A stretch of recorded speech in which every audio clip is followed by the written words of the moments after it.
जो के ॾींहं जो जेको ॿियो सेशन आहे ऐं जेको बि ओतिरो ई अहम आहे। पहिरें सेशन में असां तफ़सील सां हाल वाल कया, गुफ़्तगू कई त मॉडर्निज़म ऐं मॉडर्निटी ऐं रैशनैलिटी, त उन्हनि जी तारीख़ कहिड़ी आहे ऐं उहे हिकिड़े हिस्टोरिकल फिनोमिना तौरु कीअं इवॉल्व थियो, डेवलप थियो। ऐं उनजो लबे लबाब इहो हो त मॉडर्निज़म का हिकु नज़रिए जो नालो न आहे, मुख़्तलिफ़ रुझाननि जो नालो आहे, मुख़्तलिफ़ उनमें नुक़्ता आहिनि, मुख़्तलिफ़ उन में फ़िक्री धाराऊं आहिनि, उहा का सिंगल थ्योरी न आहे। ऐं मॉडर्निटी जेका आहे उहा दरअसल हिकिड़े दौर ऐं सिचुएशन जो नालो हुई जेको घणनि सबबनि जे करे पैदा थियो, जंहिंमें सनती इनक़लाब बि हो, साइंसी इनक़लाब बि हो, ऐं जंहिंमें जेको ग्रीको रोमन तहज़ीब ऐं मुस्लमाननि जो 450 साल दौर जेके सुवाल जिते छॾिया हुआ, उहे सुवाल वरी यूरोपी निशात सानिया खयां ऐं नए अंदाज़ सां खयां ऐं उन्हनि खे तमामु हिकिड़े वॾे सतह ते वठी वियो दौरु उहो। हाणे असांजो जेको हींअर मौज़ू आहे उहो इहो आहे त जंहिंखे चइजे थो पोस्ट मॉडर्निज़म या पोस्ट मॉडर्निटी, सिंधी में चइबो जदीदियत पुॼाणा, या उर्दू वारा चवनि था उनखे माबाद माना खां पोइ, पोस्ट जदीदियत। सो नाले में ई थोरो ॾुखियो लॻे थो ऐं तमामु कॉम्प्लेक्स आहे, इन करे घणे भाङे उन्हनि जे बारे में माण्हुनि खे एतिरो क्लैरिटी बि घटि आहे। आम बिल्कुलु आहे, मां चवां थो ॻाल्हि ते, इहो सुवालु आहे, मां चवां थो ॻाल्हि इतां ई शुरू था कयूं, इतां ई था शुरूआत कयूं। हाणे पोस्ट मॉडर्निज़म जो मतिलबु ॼण इहो थो सम्झ में अचे, ॼण त इहो अज़्यूम कयो वियो आहे त जदीदियत जो दौरु ख़तमु थी चुको। हक़ीक़त इहा आहे त ईअं न आहे, छाकाणि त जदीदियत अञा दुनिया जे केतिरनि समाजनि में आई ई कोन्हे उन तरह मुकमल तरह, ऐं जे आई त कॉलोनियल फॉर्म में आई। माना असां वटि चयो वेंदो आहे त मॉडर्न दौरु शुरू थियो अंग्रेज़ दौर खां। इहो अंग्रेज़ जो ॿुधायल पटी पढ़ायल असांखे, यानी अंग्रेज़ असांखे इहो ॿुधाइणु चाहियो कॉलोनियल जेका एपिस्टीम हो उहो इहो हो त हुन असांखे ॿुधाइणु चाहियो जिते बि हो त तव्हां वटि कुझु बि कोन हो, तव्हांखे असां अचे माण्हू कयो आहे। कॉलोनियल नैरेटिव इहो ई आहे। हाणे दुनिया में कॉलोनियल कनोटेशन्स खे ऐं कॉलोनियल नैरेटिव्स खे, कॉलोनियल एपिस्टीम खे चैलेंज करण जी दुनिया में वॾी मूवमेंट आहे, एकेडमिक वर्ल्ड में ऐं पॉलिटिकल वर्ल्ड में, लेफ्ट वटि ख़ासि तौर ते, त इनखे चैलेंज कयो वञे त ईअं न आहे। हा, उन्हनि जे करे बि शयूं आहियूं, ईअं न आहे त असां इनकार था कयूं त को कॉलोनियल दौर शयूं न आंदियूं। यकीननि ज़ाहिर आहे त समाजनि जी इंट्रैक्शन थिए थी, महिरबानी, उहा थी, पर ईअं न आहे त रुॻो कॉलोनियल दौर जे करे शयूं आहियूं। जेकॾहिं कॉलोनियल दौर न बि अचे हा त बि शयूं अॻिते वञनि हा। त इहो चवणु, इहो क्लेम करणु त ॼण त मॉडर्निटी ख़तमु थी चुकी आहे ऐं उहा पुॼाणी खे पुॼी वई आहे ऐं मॉडर्निज़म ख़तमु थी वियो आहे ऐं हाणे असां उन जी क़बर ते नई इमारत पिया ठाहियूं दुनिया में, जंहिंखे चयो वञे थो पोस्ट मॉडर्निज़म। त इहो तसवर दुरुस्त न आहे ऐं इहो तसवर यूरोसेंट्रिक आहे, बजाए जो अॼोकी यूरोपी समाज या वेस्टर्न सोसाइटी इहो चवे त असांजे समाज जो क्राइसिस हिन क़िस्म जो आहे। हू सम्झनि था पूरी दुनिया में ईअं ई आहे, जेतोणीकि उन जा कुझु अंसर आलमी बि आहिनि ऐं कुझु अंसर यूरोसेंट्रिक बि आहिनि या वेस्टर्न तहज़ीब जा प्रॉब्लम बि आहिनि ऐं कैपिटलिज़म जो बहरान बि आहे। मां उन ते बाद में आख़िरी पासो मुंहिंजो उहो ई हूंदो। त इन करे इहो वॾो मसइलो आहे त कैपिटलिस्ट वर्ल्ड पंहिंजे बहरान खे आलमी बहरान सम्झे थी, या ओलह जी तहज़ीब पंहिंजनि मामलनि खे, पंहिंजे पिक्यूलियर सिचुएशन्स खे, मख़सूस सूरत हालुनि खे आलमगीर करे पेश करे थी ॼण त सभिनी जो इशू आहे। त इन करे इहा तव्हां पहिरीं ॻाल्हि सम्झिजे त मॉडर्निटी या मॉडर्निज़म पंहिंजे पूरे जोहर में मुकमल तरह मोकिलाए न वियो आहे, बल्कि अञा दिलचस्प ॻाल्हि इहा आहे त पोस्ट मॉडर्निज़म जंहिं दावा कई त मॉडर्निटी वई हली ऐं मॉडर्निज़म ख़तमु थी वियो, उहो बि जदीदियत मां अंसर खणी अॻिते वधियो आहे। यानी उहो हिकु लिहाज़ खां उन जी कंटिन्यूटी बि आहे। ऐं इन करे केतिरा पॉलिटिकल साइंटिस्ट इन राय जा आहिनि त पोस्ट मॉडर्निज़म जी इहा दावा दुरुस्त न आहे त को मॉडर्निटी या मॉडर्निज़म दफ़न थी चुको, हाणे उन जी इमारत मथां ईअं न आहे त जीअं जागीरदारी दफ़न थी त पोइ सरमाएदारी उन खां पोइ आई। हीअ हिकिड़ो इर्तिकाई अमल आहे, तसलसुल आहे, उन में फ़र्क़ बि आहिनि, तज़ाद बि आहिनि ऐं कुझु हिकु जहिड़ायूं बि आहिनि, अंसर बि आहिनि। इहा ॻाल्हि सम्झणी पवंदी। ठीकु आहे, ओके। सो पहिरीं ॻाल्हि इहा त इहो क्लेम ईअं मैकानिकियत जे सेंस में दुरुस्त न आहे त कंप्लीटली मॉडर्निज़म वियो हलियो या मॉडर्निटी वई हलियो। हूअं मिसाल तौरु 19वीं सदीअ में जॉन वेटकिन्स ऐं केतिरा अहिड़ा माण्हू हुआ, थिंकर हुआ, ऐं मतिलबु 1870 में उहो हिकिड़ो इंग्लिश पेंटर हो जंहिं इहा ॻाल्हि उन ज़माने में कई त जदीदियत वञी रही आहे। या मिसाल तौरु 20वीं सदी में 1934 में फेडरिको या 1939 में टॉइन बी, इन्हनि माण्हुनि बि इहो चवणु शुरू कयो त जदीदियत जो दौरु पुॼाणी खे रसी रहियो आहे। इन सबब निकिरा, मां चवां थो त ईअं छो चई रहिया। ऐं पोइ ज़ाहिर आहे त इहो डिस्कोर्स अॻिते वधियो, पर घणे भाङे जंहिंखे चयो वञे थो पोस्ट मॉडर्निज़म ऐं पोस्ट मॉडर्निटी, उहो डिस्कोर्स 60 जे ॾहाके में शुरू थिए थो प्रॉपरली। छाकाणि त इन खां अॻु में फ़लसफ़े में ऐं लिसानियात में स्ट्रक्चरलिज़म जी हिकिड़ो फ़िलासॉफिकल स्कूल अची चुको हो, जंहिं लफ़्ज़नि जे मतन ऐं मानवियत खे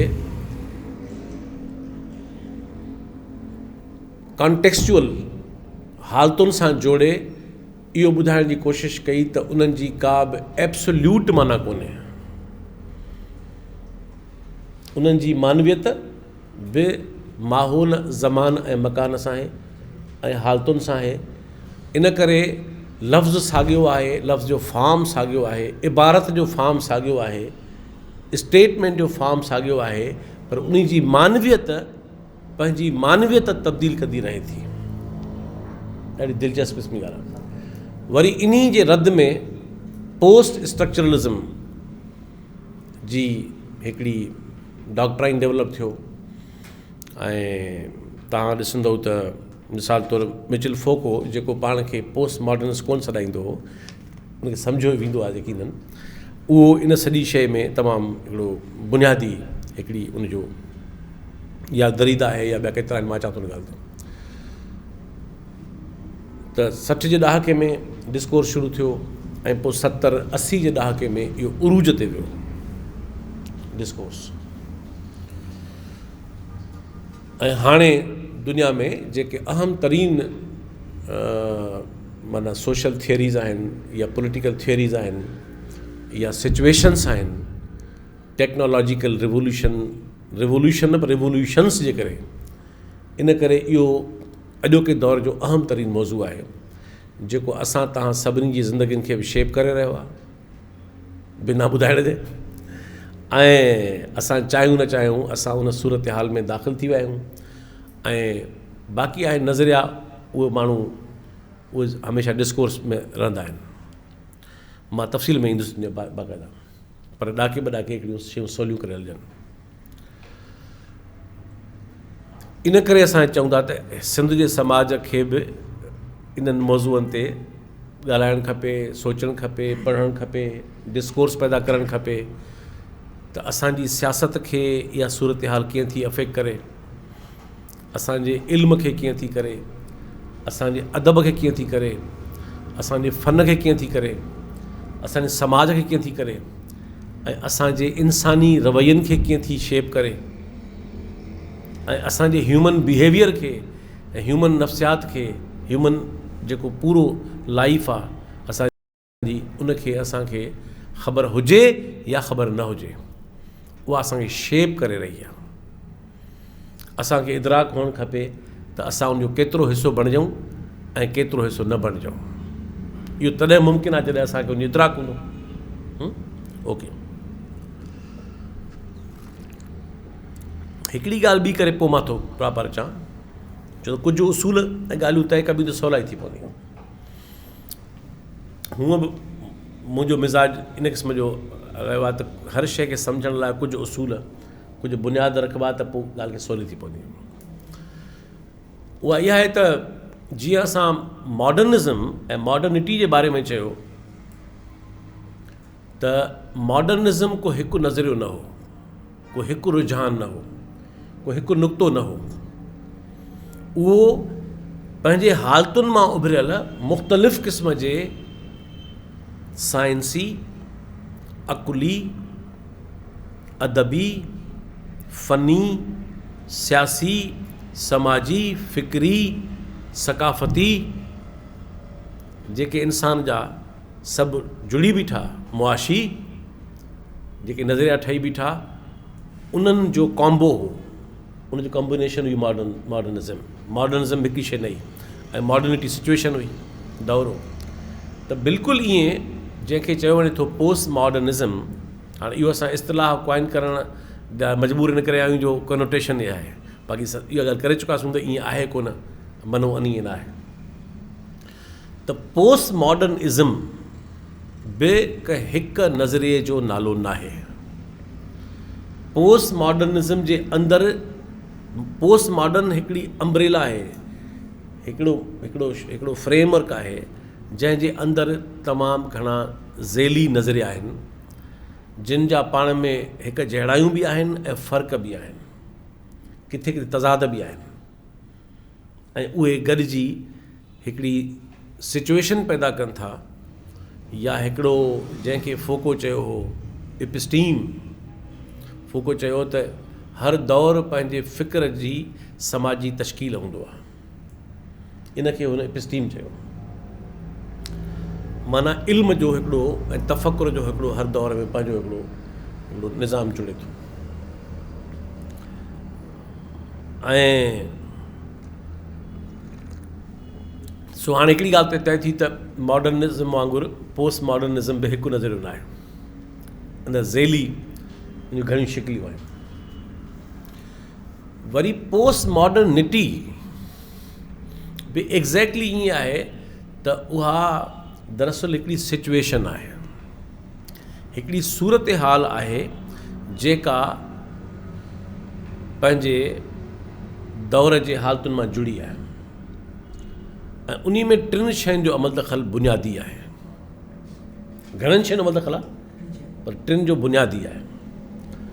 उन में हिकिड़ो अमल दख़ल अॼोके नियो लिबरल ऐं सरमाएदाराना निज़ाम जो आहे, छाकाणि त हिन वक़्तु दुनिया में हावी निज़ाम उहो ई आहे। मीरपुर ख़ासि जे माण्हू खे ख़बर हुजे न हुजे, पर उनखे हलाए सरमाएदारी पई, कैपिटलिज़म हलाए पियो। सो त पोस्ट मॉडर्निज़म जी, पोस्ट मॉडर्निटी जी जेका तश्कील आहे हालतुनि जी, सूरत हाल जी, उन में हिकिड़ो वॾो पासो आहे त जेको सरमाएदारी जो निज़ाम आहे, उहो जॾहिं यूरोप में आयो त पहिरीं त मैनुअल सनत ई, घरू सनत ई, पोइ टेक्नोलॉजी उन ज़माने जेका बि हुई उन में अॻिते वधियो, ऐं उन कॉलोनियल दौर पैदा कयो। 200 साल कॉलोनियल दौर छाजी पैदावार हो?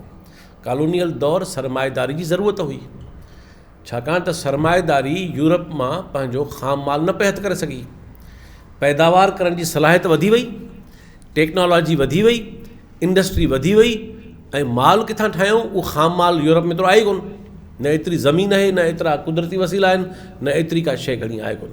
उहो असां वारनि समाजनि में घणो आहे, हुयो, अञा बि आहे। वॾा मुल्क आहिनि, वॾियूं जाग्राफियूं आहिनि, दरिया, ढंढूं, डोरा, जबल, सभा वारियासा, ज़राअतूं, घणियूं शयूं तमामु। त इन करे कॉलोनियल दौरु जेको आहे उहो दरअसल ज़रूरत हुई सरमाएदारी जी, इन करे उन्हनि ईस्ट इंडिया कंपनी ठाही, ऐं पोइ ईस्ट इंडिया कंपनी अचे असां वटि कॉलोनियल दौर में। बसि ॿिए पासे जाम थियो। त हिकिड़ो त पासो थियो सरमाएदारी जो बहिरान, नियो लिबरल ऑर्डर ऐं कैपिटलिज़म जो जेको क्राइसिस आहे, उन पोस्ट मॉडर्निटी खे डेवलप करण में बुनियादी किरदारु अदा कयो। नंबर 2, टेक्नोलॉजिकल रिवोल्यूशन, माना टेक्नोलॉजी जॾहिं 18वीं सदी में चइबो हो त उनजो मतिलबु इहे सिंपल औज़ार हुआ या कुझु न कुझु मैनुअल मशीनूं। 19वीं सदी ताईं बि ईअं ई हो। 20वीं सदी में साइंसी इनकलाबनि, जेतिरो जीअं जीअं साइंसी इनकलाब ईंदा विया, जीअं जीअं साइंसी दरियाफ़्तूं थींदियूं वयूं, त टेक्नोलॉजी साइंस जे दरियाफ़्तुनि जो फ़ाइदो वठी ऐं उहो पंहिंजो पाण खे डेवलप कंदी वई। ऐं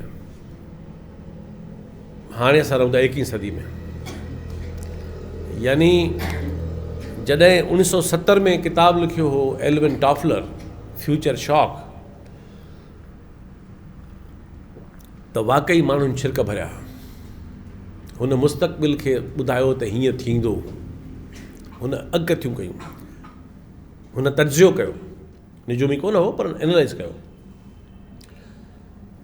मां इहो किताबु 1992 में पढ़ियो, पर जे हाणे टॉफलर अची वञे हींअर त मतिलबु फ़िलहालु त हुनजो दिमाग़ कमु न कंदो त हीअ सभु छा थी वियो आहे। जेको हू ॿुधाए वियो उन ते माण्हू बेहोश हुआ, फ्यूचरिस्ट हो न, पर हाणे टॉफलर अचे त परेशान थींदो त हीअ अलाए छा दुनिया किथे पहुती आहे। सो सवेर सां ॻाल्हायो पए, दोस्त खे ॻाल्हायो पए, जिन जी ॻाल्हि निकिती। मां चयो हिन खां वॾो जिन कहिड़ो आहे, मोबाइल खां वॾो। जिन जो कमु आहे खुलिजा सिम खणी आ, फलाणी शइ खणी आ, उहो खणी आ, उहो खणी जिन हाज़ुर। गूगल खां वॾो जिन कहिड़ो आहे, इंटरनेट खां वॾो जिन केरु आहे?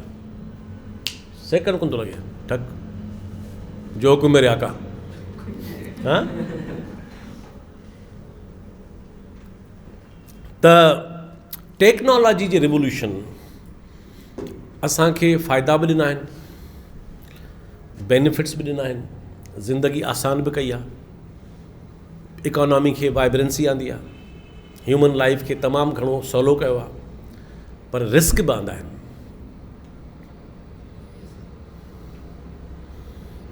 और शेर आहे त जहले खिर्द ने दिन ये दिखाए, घट गए इंसान बढ़ गए साए। माण्हू खुटी ईंदा, पाछा वधी ईंदा। सो हिन असांखे टेक्नोलॉजी पंहिंजो पाछो करे रहियो आहे। असां बजाए जो इंसान थी हिन खे हलायूं या असां बि हलाए, हिन असां सां उहा कार कई आहे जेका असां पिया कयूं जानवरनि सां। नाकेलियूं विझो हलायूं पिया, या असांखे नाकेलियूं विझो हलाए पियो। असां लॉकडाउन ॻाल्हि कई पिए, तव्हां सोचो हिकिड़े ॾींहुं इंटरनेट बंदि थी थिए, सॼो ॾींहुं माण्हू बेचैन आहे, अञा न आई आहे, अञा न आई आहे, अञा न आई आहे, अञा न आई आहे, यार अञा न आई आहे। 5 थी विया, 6 थी विया, चयूं अॼु 2 मुहर्रम आहे, अञा न आई आहे। तोखे एॾी कब ज़रूरत कहिड़ी आहे हिनजी? वेठो वांदो आहे, पर हू हुनखे हलाए पियो, हुनखे वजूदी बहिरान, हुनजो एग्ज़िस्टेंशियल क्राइसिस थो थी वञे। इंटरनेट सिग्नल वीक आहिनि रुले पिया माण्हू। हुनजी जेका मतिलबु तव्हां ॾिसो त तव्हां रुॻो असां सभई माण्हू, मूं समेत, असां छा परे थी सघूं था हिन सॼी शइ खां? एतिरो अची चुका आहियूं हुन में। माना त हिकिड़ी सिचुएशन आहे जेका असांखे पंहिंजे जोग्राफी में खणी आई आहे, असांखे बिना ॿुधाइण जे, ऐं असांखे एॾो हिराए छॾियो अथई जो जेकॾहिं उहा असां खां 2 कलाक परे थी थिए त वजूदी बहरान शुरू थियो वञे, छा थींदो? ओके, अॻे बि त माण्हू जीअंदा हुआ, अॻे बि माण्हू रहंदा हुआ, अॻे बि राब्ते में ईंदा हुआ, सभु कुझु गुज़रियो पए। त टेक्नोलॉजी फ़ाइदा बि ॾिना आहिनि ऐं टेक्नोलॉजी रिस्क पैदा कया आहिनि, छाकाणि त टेक्नोलॉजी जेका आहे उहा बजाए जो उहा उनखे इंसानी कॉन्शियसनेस हलाए, उनखे इंसान जी ॾाहप हलाए, उनखे कमांड इंसान जे हथ में हुजे, ह्यूमन एजेंसी उनखे कमांड करे, कमु उबतो थी वियो आहे, त उहा असांखे बि हलाए। ठीकु आहे, ओके।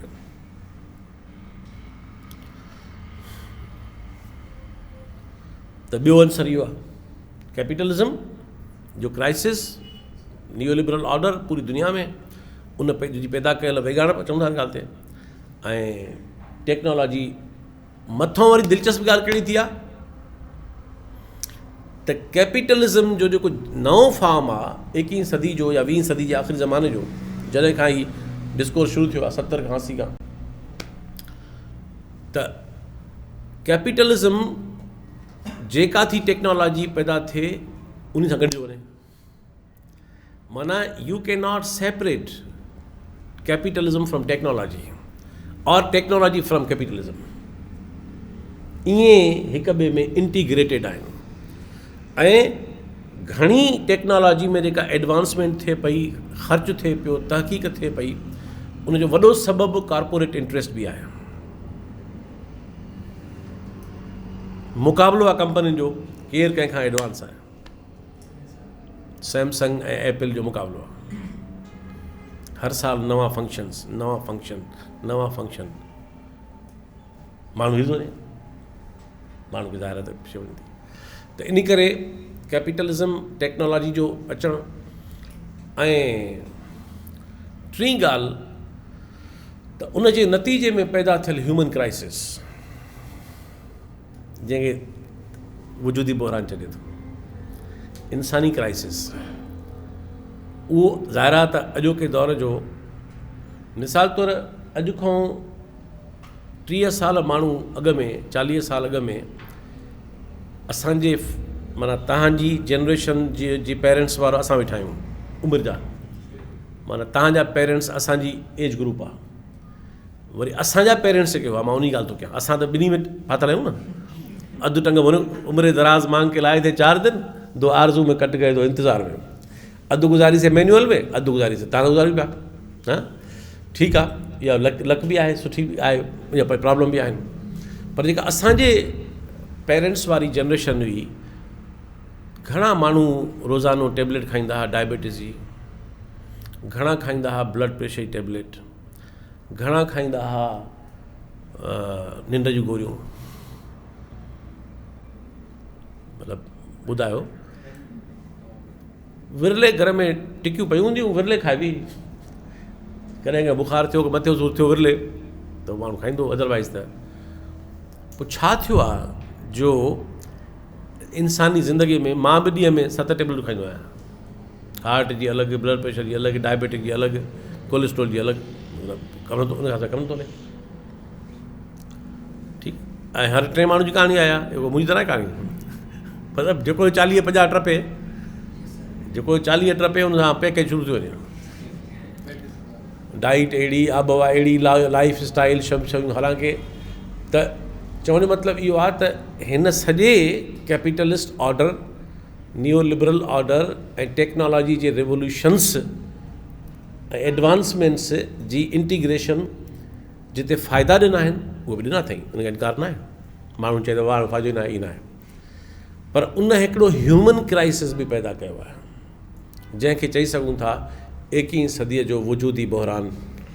हिन दोस्त खे इहो इंट्रस्ट हो कल्ह त तव्हां वजूदियत ते ॻाल्हि कयो नथा, त हाणे मूंखे हिनखे चवण खां पोइ इहो चढ़ी वियो आहे, जीअं असांजे दोस्त आलार चयो त स्पिनोज़ा जो ज़िक्र न आयो, उहो त मूंखे बि ॾाढो वणंदो आहे, कमाल आहे, पर इतफ़ाक़ सां हिन स्कीम में फिट न हो, इन करे ज़िक्र न आयो हुनजो, न त हूअं त कमाल आहे, जॾहिं ॻाल्हाइबो वैतल वजूद ते या आइडियलिज़म ते, त पोइ उन खां सवाइ त मुमकिन आहे ॻाल्हि करे सघे। त हाणे उहो जेको वजूदी बहरान आहे, उहो वजूदी बहरान इनफ़रादी बि आहे ऐं इज्तिमाई बि आहे। उहो कॉग्निटिव ऐं सेंसेशनल बि आहे, इंटेलेक्चुअल बि आहे। उहो सोशल बि आहे, कल्चरल बि आहे। उहो इकनॉमिक बि आहे, पॉलिटिकल बि आहे। मुंहिंजो पुटु कैनेडा में पढ़े थो। ज़ाहिर आहे असां त कोन था पढ़ाए सघूं, हुनखे पंहिंजी जॉब कंदो आहे। हिते जॾहिं वियो त नंढो ॿारु त हुनखे शौक़ु हूंदो कैनेडा फर्स्ट वर्ल्ड, मज़ा ई मज़ा हूंदा। उते ज़ाहिर हुनखे जॉब करणी पई, ख़र्चु कीअं कढंदो। हुनजो जेको दबदबो हुते हैबत वेठल हुई वेस्टर्न सोसाइटी जी, उहा उन 6 महीननि में लही वई। मूंखे फ़ोन ते हाणे माण्हू कचहरी पियो कयां, मूंखे चई त इहो हिते जा माण्हू वॾे क्राइसिस में आहिनि। सम्झूं असां ईअं था एॾा त माण्हू असां वारा हो मज़े में आहिनि। हिते जीअं पपा त रुली आहिनि माण्हू, त असां वटि किथे थो माण्हू बुख मरे। ईअं हिते बुखिया आहिनि माण्हू, हिते होमलेस आहिनि, हिते वॾो प्रॉब्लम आहे। हिते असांजे हुन पूरी हुन एक्सपीरियंस कई। हाणे ॿाहिरां दबदबो आहे हिकिड़ो, त माण्हू हर माण्हू जो ख़्वाबु आहे त अमेरिका वञी रहां, उते वञी रहां। हा, फॉरेन में त हाणे नेपाल बि आहे, वेंदो न, हिते बदिरां न वञी। फॉरेन जो मतिलबु आहे इहे मुल्क जेके सरमाएदार मुल्क आहिनि, ठीकु आहे न। फॉरेन जो त हितां जेको ॿाहिरि आहे फॉरेन आहे। हा, माना इहे जेके कैपिटलिस्ट जेके जिनमें चमक दमक आहे, जंहिंमें कोई वेंदो चवां मां वञी कंबोडिया में रहां वञी, हालांकि तरक़ी करे वियो आहे, उहो बहितरीनु आहे, पर बहरहाल कैपिटलिस्ट चमक दमक माना जेको आहे सभिनी माण्हुनि जो क्रेज़ आहे। ओके, हाणे जेका त इहो ह्यूमन क्राइसिस उन पैदा कयो आहे। त तव्हां चई सघो था हाणे त ऐं ह्यूमन क्राइसिस जॾहिं पैदा थियो आहे त उहो इज़हार अदब में बि कंदो, आर्ट में बि कंदो, थॉट में बि कंदो, अमल में बि कंदो, एक्शन में बि कंदो, बिहेवियर में बि कंदो, नॉर्म में बि कंदो, कल्चर में बि कंदो, इकोनॉमी में बि कंदो। माण्हू खीसे में 8 कार्ड खयो हले, 5 कार्ड क्रेडिट कार्ड, खुलिजा सम्झण लॻी पई आहे, जाते वञी हीअं कर। मुंहिंजो नंढो पुटु आहे वाशिंगटन में, मां हुते फेलोशिप ते वियुसि, ॿार मूंसां हुते हुआ गॾु, त नंढो हूंदो तॾहिं। सो हाणे जिॾां वञे कार्ड नवां नवां आया, जिॾां वञे मां का शइ वठां, मानी खाइनि, छा बि कनि, हीअं कयां। उहो से पियो त पैसा त कढे ई कोन थो। सो हाणे वरी कमाई शइ नंढो तमामु। त मूंखे यादि आहे हिकिड़े ॾींहुं मूंखे चई मूंखे हीअ शइ वठी ॾे, ॾाढी महांगी हुआ। मां चई ॾाढी महांगी आहे, तोखे त हीअं करिणो आहे, तोखे छा ॿुधंदो आहे? मूंखे चई तोखे कहिड़ो ॿुधंदो आहे, तोखे त करिणो ई आहे बुज़ुर्गो। हो इहो सम्झे पियो त भई त हाणे इहो जेको हीअं सां हर शइ पई थिए, पर सुवालु आहे त इहो हीअं करण जे पोयां जेका माण्हू खे इनियूं किस्तूं भरियूं आहिनि काती आहे। त इहा जेका अॼोकी ज़िंदगी माण्हूअ खे अपॉर्चुनिटीज़ जो हिकिड़ो वॾो ॾेई ऐं उनखे पंहिंजो ग़ुलाम करे छॾियो आहे। हाणे भर किस्तूं सॼो किस्तूं भर, ठीकु आहे न। ऐं सुबहराल ॻाल्हि में ॻाल्हि पई निकिरे त इहे 3 सूरत हालूं आहिनि जिन गॾिजी तश्कील कयो आहे पोस्ट मॉडर्निटी खे। हाणे हिनखे सम्झिबो त शयूं कीअं हूंदियूं आहिनि, मतिलबु थुले लेखे इहे 3 शयूं आहिनि। हाणे 2 शयूं सम्झंदासूं। पहिरीं ईंदासूं इज़मनि ते, त उहे कहिड़ा इज़म आहिनि, ज़ेली। पोइ ईंदासूं असां इन सिचुएशन ते, ऐं पोइ ईंदासूं उन जे कलेक्टिव नतीजनि खे। ऐं त उहो बेसिकली उन जा कहिड़ा थुले लेखे अख़ज़ कयल नतीजा आहिनि जिन ते बीठी आहे पोस्ट मॉडर्निटी या पोस्ट मॉडर्निज़म। ठीकु आहे, ओके।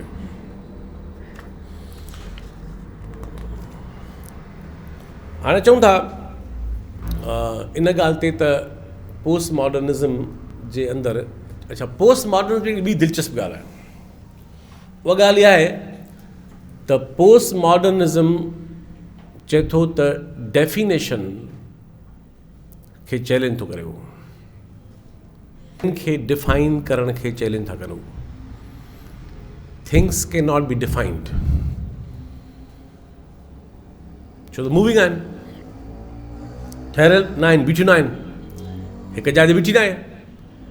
त इन करे डिफाइन त कबो तॾहिं बीहे हिकिड़ी जाइ ते, जॾहिं हिकिड़ी शइ बीहे नथी हिकिड़ी जाइ ते। मानवियत मीनिंग पोस्ट स्ट्रक्चरलिज्म ऐं जेको पूरो त हाणे जॾहिं मानवियत साकिन आहे ऐं मुतहरिक हालत में आहे, उहा बीहे ई नथी, फिक्स न आहे, त पोइ तव्हां कीअं डिफाइन करे सघो।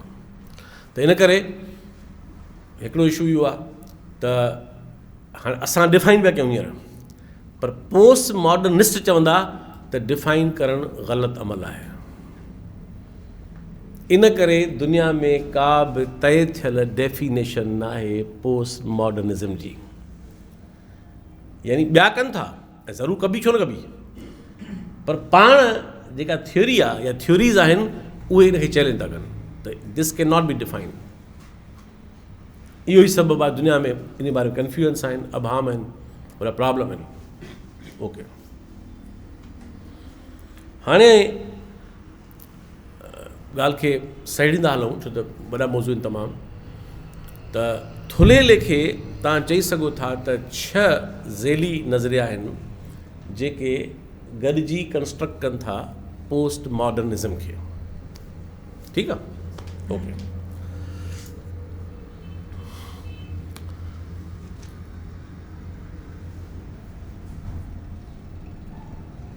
तरतीब खे बदिलाइणु मुमकिन आहे, कीअं करणु मुमकिन आहे, पर मां उनखे सवलो करण जे लाइ फ्रेंच फिलासफर मिचेल फूको जेको 84 में गुज़ारे वियो, मरी बि एड्स में वियो,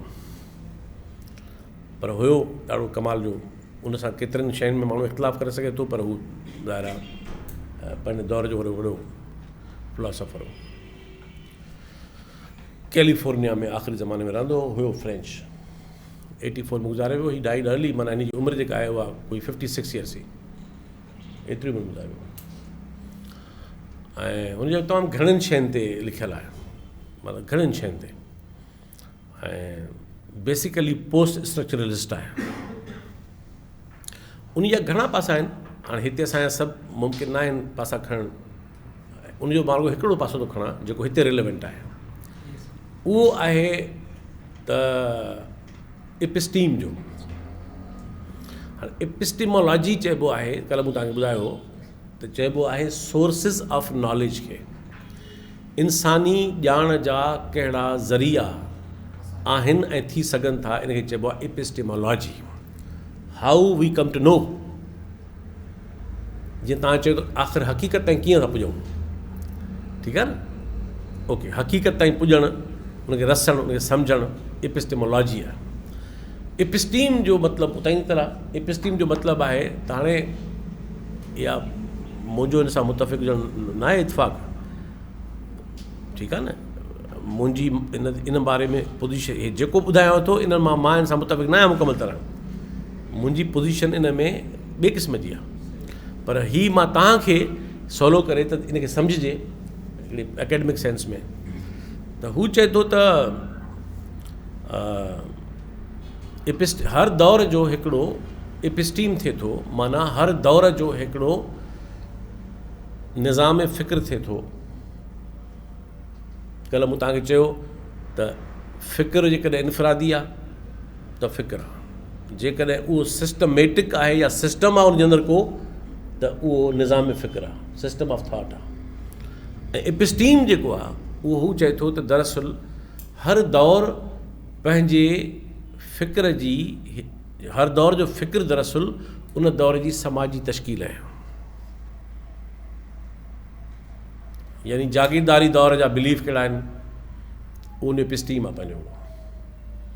को माण्हू कोन थो ठाहे, को हिकिड़ो फ़र्दु कोन थो ठाहे, पर जॾहिं जागीरदारी चइबी सम्झींदासीं त जागीरदारी कीअं हूंदी, इहो हुनजे ख़्याल में एपिस्टीम आहे हुनजो। क़बाइली दौर आहे, बाबा क़बाइली इलाइक़ो क़बाइली माण्हू आहे, त क़बाइली चवण सां ई सम्झ में अची थी ॻाल्हि त इहे कीअं हूंदा, हिननि जो कीअं हूंदो वे ऑफ लाइफ या ओवरऑल।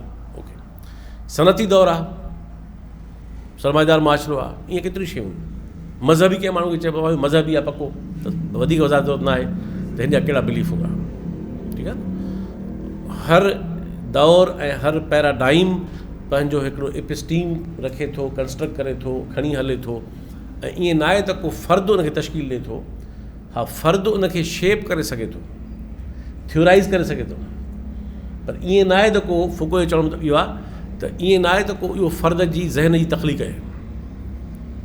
इहो दरअसल ऐं इहा ई थ्योरी अप्लाई कजे जेकॾहिं पोस्ट मॉडर्न ते, त उहा ईअं आहे त हिन दौर में जेको पोस्ट मॉडर्निज़म आहे उहो कंहिं हिकिड़े माण्हू जी त फ़िक्र न आहे, उहो अॼोके दौर जे इंसानी क्राइसिस जो रिफ्लेक्शन आहे, ऐं जंहिंमें टेक्नोलॉजी जा असर आहिनि ज़िंदगीअ ते, कैपिटलिज़म जो ऑर्डर आहे, इंसान जो वजूदी बहरान आहे, इहे सभु शयूं आहिनि।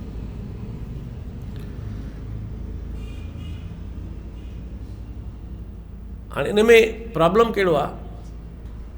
मिसाल तौरु प्रॉब्लम इहो आहे त जेको फ़र्क़ु आहे, मिसाल हिन जो कहिड़ी ॻाल्हि में मार्क्सिज़म सां टकराव आहे, मार्क्सिस्ट लेंस सां कहिड़ो टकराव आहे, त हू चए थो त एपिस्टीम पैदा नथो करे सघिजे पाण, तश्कील आहे समाजी, जॾहिं त ज़ाहिर आहे त समाज जे अंदरि डिस्कोर्स, हालांकि पाण मञे थो त डिस्कोर्स पावर आहे, त सवाल आहे त जेकॾहिं असांजे बसि हिन जो मतिलबु छा थियो? मतिलबु त तव्हांजो ह्यूमन एफर्ट कंहिं कम जो न आहे, तव्हांजी इंटरवेंशन कहिड़े कम जी आहे? बेसिकली उहो वॾो ख़िलाफ़ु आहे इंटरवेंशन जे। त इन करे हिकिड़ो पूरो माना किथे बि त तव्हां जेकॾहिं पंहिंजे नुक़्ते नज़र सां इंटरवेंशन था कयो, अहिड़ो दिलचस्प से मुकालमो आहे चॉम्स्की ऐं फुको विच में, उन किताब मूं वटि आहे, मां वठी आयुसि वाशिंगटन मां, पर उहो ऑनलाइन पियो आहे। 78 में यूनिवर्सिटी ऑफ कोलंबिया में फुको ऐं नॉम चॉम्स्की जा पाण में डिस्कोर्सिस आहिनि, ॾाढा दिलचस्प आहिनि, ऐं उहो डिस्कोर्स आहे पावर वर्सिस वैल्यू, ऐं उहे उनजो मेन जेको नुक़्तो आहे उहो इहो आहे त चॉम्स्की ह्यूमन बिहेवियर खे तस्लीम करे थो, ह्यूमन नेचर खे, ऐं फुको नथो मञे हुनखे। ऐं जीअं त चॉम्स्की अनार्किस्ट आहे, त अनार्किस्ट त मञींदा आहिनि त दरअसल हे तव्हां समाज ठाहियो ई जायो आहे, त अजायो ठाही आहे भगत सियासत वारी, रूसो बि न ख़्याल जो, त वञो वापसि वञो नेचर ॾे, तव्हां बहितर रहंदव। इन करे अनार्किस्ट चवंदो ई इहो आहे त ह्यूमन नेचर कैपेबल आहे त पाण ॻाल्हाए सघे थी, तव्हां छाजे लाइ हुन में आर्बिट्रेशन कई आहे? यानी इहो रूसो बि ख़्यालु इहो ई आहे, घणनि अनार्किस्ट ख़्यालु इहो ई आहे। जॾहिं अनार्किस्ट नथो मञे समाज ऐं रियासत खे या कंहिं बि इंस्टीट्यूशन खे या कंहिं पावर खे, अथॉरिटी खे, त उन जो मतिलबु इहो आहे त हू चए थो बाबा वापसि वञो उन पंहिंजे ऑर्डर में। उहो ॾाढो दिलचस्प आहे, तव्हां ॿुधिजो। सो बहरहाल इहा हिकिड़ी सूरत हाल आहे। पोस्ट मॉडर्निज़म जो हिकिड़ो ॿियो पिलर लियोतार जो नुक़्ते नज़र आहे, जंहिंमें हू चए थो त ग्रैंड नैरेटिव जो दौर वञी चुको आहे। यानी हू चए थो, हाणे जॾहिं हू चए थो ग्रैंड नैरेटिव, दरअसल इते हिन सां सख़्तु टकराव थियो मार्क्सिस्टनि जो बि, छो त जॾहिं ही चए थो ग्रैंड नैरेटिव जो मतिलबु थियो त मज़हब बि ग्रैंड नैरेटिव आहिनि, हिन हिकु धक सां सभिनी खे उकलायो आहे। मज़हब ग्रैंड नैरेटिव आहे, कल्चर ग्रैंड नैरेटिव आहे, बिलीफ ग्रैंड नैरेटिव आहे, वेंदे मार्क्सिज़म ग्रैंड नैरेटिव आहे। छो त चए थो हुन वटि दावा आहे त असां वटि तव्हांजो इलाजु आहे, असां वटि तव्हांजी निजात आहे। त का बि अहिड़ी इज्तिमाही थ्योरी या इज्तिमाही मैकेनिज़म या इज्तिमाहीत कुलियत, उहा उनखे चैलेंज ॿुधो अची चुको आहे। माना त दरअसल हर शइ इंडिविजुअल आहे, माण्हूअ जी हर शइ इंडिविजुअल आहे, कलेक्टिव जेका शइ आहे, कुलियत जंहिंखे चए थो, इज्तिमाहीत। छो त बेसिकली सरमाएदारी जो बिलीफ इहो ई आहे, सरमाएदारीअ जो बुनियादी जोहर ई इहो आहे त फ़र्दु आज़ादु हुजे, बाक़ी हर शइ ख़ैर जी ॻाल्हि आहे। ऐं उहा ॿी ॻाल्हि आहे त सरमाएदारी में फ़र्द केतिरो आज़ादु आहे। खणी ज़ंजीर कोन पियल अथसि न माज़ी वांगुरु, पर हे जेके कंज़्यूमर्स जा ज़ंजीर आहिनि, जेके अनसीन ज़ंजीर आहिनि तव्हांजे मथां, तव्हां ॿुधा विया आहियो। सो बहरहाल ग्रैंड नैरेटिव माना कंहिं बि क़िस्म जी ग्रैंड नैरेटिव सां इंसानी समाज में इंटरवेंशन जेका आहे उहा दौरनि चुको आहे। हर शइ इंडिविजुअल आहे, सरमाएदारी जो बिलीफ इहो ई आहे, पर उन खे हिन थियोराइज़ कयो आहे। हालांकि क्लासिकल लिबरल्स जेके लिबरल मुफ़क्किर आहिनि, फ्रेडरिक बास्तियात, एडम स्मिथ या कार्ल पोपर त वेझो 20वीं सदी जो हो, ऐं तमामु घणा जॉन स्टार्ट मिल 19वीं सदी, घणा उहे सभई जेके आहिनि उहे इंडिविजुअल फ्रीडम में बिलीव था कनि। पोइ कुझु लिबरल थिंकर्स चयो त न, सोशल रेस्पॉन्सिबिलिटी लाज़मी आहे हुनमें। माना पर सरमाएदारी जो बेसिक बिलीफ इहो आहे त हल इज्तिमाहीत में न आहे, हल इनफरादियत में आहे, इंडिविजुअलिटी में आहे। इन करे आज़ादी उहा इनफरादी हुअणु खपे। बसि मार्केट आज़ादु हुजे, फ़र्द आज़ादु हुजे, हर शइ ठीकु थींदी। Which is a failed hypothesis. सरमाएदारीअ इन में असांखे एंगेज करे रखियो आहे 300 सालनि खां, पर इहा दुनिया ॾिठो कोन्हे ईअं त न मार्केट आज़ादु आहिनि वाक़ई, न फ़र्द आज़ादु वाक़ई आहे, ऐं न उन सां को हल निकितो आहे, ऐं इनफरादियत मां हल कोन थो निकिरे। पर हिन उनखे थियोराइज़ कयो आहे। माना हिन उन साॻी क्लासिकल या हिकिड़ी जेका सरमाएदारी जो बेसिक नोशन आहे उनखे अञा वधीक अॼोके दौर जे हालतुनि में उनखे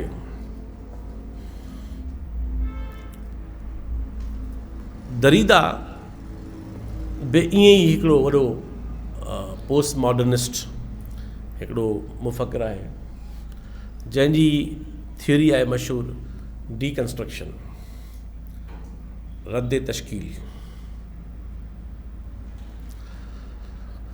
हाणे तव्हां ॾिसंदव त ही जेके बि बज़ाहिर मुख़्तलिफ़ नज़रिया आहिनि, इहे पसो पेश जेको आहे न उहे इज्तिमाहीत खे चैलेंज था कनि, इज्तिमाही हल खे चैलेंज था कनि, इंडिविजुअलिज़म खे प्रोमोट था कनि, इनफरादी वाट खे प्रोमोट था कनि। ऐं उन्ही छो त कंहिं बि शइ ते हू माण्हू खे बीह ॾियनि कोन था। डीकंस्ट्रक्शन थियरी आहे। मिसाल कल्ह हिकिड़ी ॻाल्हि थी, तव्हां ॻाल्हि कई, असां लाड़काणे में ॻाल्हि कई आहे त बहादुरी लाइ एतिरो इक्वली वॾो हिकिड़ो नालो आहे। उनजी हिकिड़ी दिलचस्प थियरी आहे हाइपर रियलिटी। उहा ॾाढी इंट्रस्टिंग आहे। हाइपर रियलिटी जो इतलाक़ अदब में बि तमामु घणो आहे, फ़न में बि तमामु घणो आहे। मूं तव्हांखे कल्ह मिसाल ॾिनो, तव्हां जेकॾहिं सोशल मीडिया में था इंगेज रहो त तव्हांखे समाज ॿी तरह नज़र थो अचे, लॻे थो इंतिशार ई इंतिशार आहे, क़यास आहे, छा छा लॻा पिया आहिनि मामला, या जेके बि रियलिटीज़ आहिनि। पर फ़ोन बंदि करे तव्हां कंहिं ॻोठ में निकिरी वञो, कंहिं शहर में निकिरी वञो, हफ़्तो बिना फ़ोन जे गुज़ारियो, दुनिया ई ॿी आहे। ईअं आहे न, यानी सोशल मीडिया खां परे था गुज़ारियो त ॿी दुनिया आहे, पोइ रियल वर्ल्ड आहे। सुठी आहे ख़राबु आहे, जेका रियल आहे। वरी तव्हां सॼो ॾींहुं इंगेज आहियो जंहिं शइ में, त उहा हिकिड़ी जीअं न स्किज़ोफ्रेनिया हिकिड़ी बीमारी आहे नफ़्सियात जी, जंहिंजे अंदरि बायपोलर डिसऑर्डर हूंदो आहे। माण्हू ॿिनि मुतज़ाद हक़ीक़तुनि जे विच में रहंदो आहे, हिकु रियल वर्ल्ड, ॿी हुनजी इमेजनरी इल्यूएंसी वर्ल्ड। हुनखे आवाज़ ॿुधण में ईंदा आहिनि, हुनखे माण्हू ॾिसण में ईंदा आहिनि, हुनजी पूरी दुनिया हूंदी आहे, हुन ते ॻाल्हाईंदा आहिनि। ठीकु आहे न। त हीअ जेका अॼोके दौर जो इंसानु जेको आहे, हिन अॼोके कैपिटलिज़म ऐं टेक्नोलॉजिकल रिवोल्यूशन सरमाएदारी सां गॾिजी जेको वजूदी बहरान पैदा कयो आहे, उहो ॼण त माण्हूअ खे हिकिड़ी कलेक्टिव स्किज़ोफ्रेनिया में धिके रहियो आहे, जंहिंमें माण्हू बायपोलर डिसऑर्डर में आहे। हिकिड़ी रियल लाइफ अथसि, ॿी हिकिड़ी हुनजी हाइपर रियलिटी वारी लाइफ आहे। उहा हाइपर रियलिटी आहे। हिकिड़ी हुन जूं वाक़ई ज़रूरतूं आहिनि, वाक़ई आहिनि, इंसानी ज़रूरतूं आहिनि। ॿियूं हुन फ़र्ज़ु कयूं आहिनि, जे न हुजनि त ख़ैर जी ॻाल्हि आहे, ख़ैर जी ॻाल्हि आहे। कपिड़नि जूं कंपनियूं, ॿ टे मिसाल ॾियां तव्हांखे, सादा सादा अवामी ज़िंदगी में कपिड़नि जूं कंपनियूं वॾा वॾा डिज़ाइनर विहारनि थियूं, सिलाई वारा बि, प्रिंट वारा बि, उन्हनि ते लखें छा करोड़नि रुपया ख़र्चु कनि थियूं।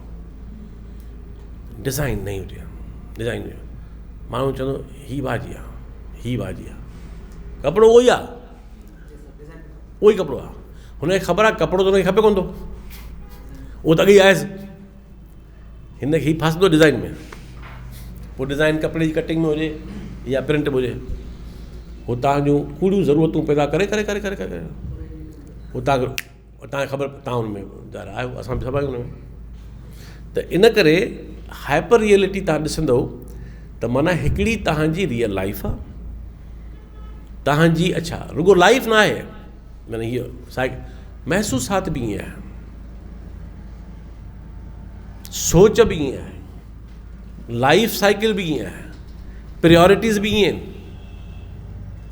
तव्हां जेके पासा खणंदा वेंदव त असां ॾिसूं था त पोस्ट मॉडर्निटी असांखे अहिड़ी सिचुएशन में आंदो आहे जंहिंजो सबबु मां ॿुधाए चुकोसि, कैपिटलिज़म जो नओं फॉर्म, टेक्नोलॉजिकल, उन सां उनजी मैरिज ऑफ इंट्रस्ट ऐं उन जे करे वजूदी बहरान, नतीजे में माण्हू हाइपर रियलिटी में, ग़ाइब हक़ीक़त में वधीक रहे थो।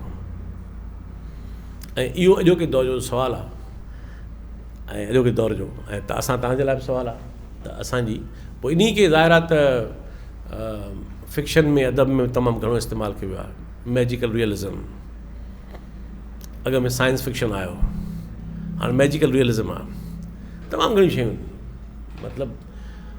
ऐं तव्हांखे ॿुधी हैरत थींदी त पोस्ट मॉडर्निज़म जी शुरूआति को फ़लसफ़े मां कोन थी, उहा थी आर्किटेक्चर मां। हाणे घरनि मां तंग थी पिया आहिनि, सॻा सॻा ठाहे ठाहे ठाहे, तव्हां ॾिठो आहे इहो जेको पोस्ट मॉडर्न ऐं मॉडर्न आर्किटेक्चर आहे। हाणे मिसाल तव्हां ॾिठो का इमारत हूंदी, हीअं इमारत, हीअं वाह जी मॉडर्न इमारत आहे, वरी उन मां अञा का ॿी शइ निकिरंदी, इहे पोस्ट मॉडर्न आहे। आर्किटेक्चर में इहा शइ आई, मुसवरी में आई, आर्ट में आई, ऐं पोइ ज़ाहिर आहे त फ़िक्र में आई, ख़्याल में आई, टेक्नोलॉजी में आई, पॉलिटिक्स में आई, हर शइ में ज़ाहिर आहे। ऐं पोइ ज़ाहिर आहे जॾहिं हिकिड़ी सिचुएशन थी अची वञे त पोइ अचे थी, पर इन जी शुरूआति फ़लसफ़े मां कोन थी। त इहा शइ आहे। ऐं लॉकान बि ईअं इक्वली हिकिड़ो वॾो पोस्ट मॉडर्निस्ट आहे, जेको जंहिंजो ख़्यालु इहो आहे त जंहिंजे लाइ चवंदा त इहो फ्राइड आहे, वापसी कई हुन वजूदी बहरान साॻियो माण्हू जो। हाणे उहो वरी दिलचस्प ॻाल्हि थो करे, हू चए थो सेल्फ हिकिड़ो इल्यूजन आहे।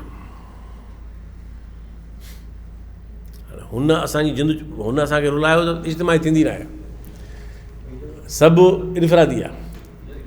हाणे हीअ वरी उन मां बि थो असांखे कढे त सेल्फ इल्यूजन आहे, सेल्फ कोन्हे। पोस्ट मॉडर्निस्ट सिचुएशन जे अंदरि माण्हूअ जो सेल्फ आहे कोन,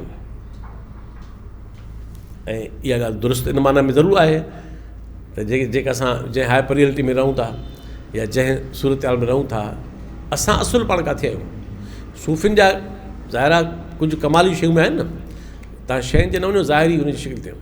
मिसाल सूफ़ियुनि जो वॾो सुवालु वजूदी सुवालु हो न, हुन मिड़ी हुनजो बहानो करे असुल में सुवालु पंहिंजो खयों त मां केरु आहियां।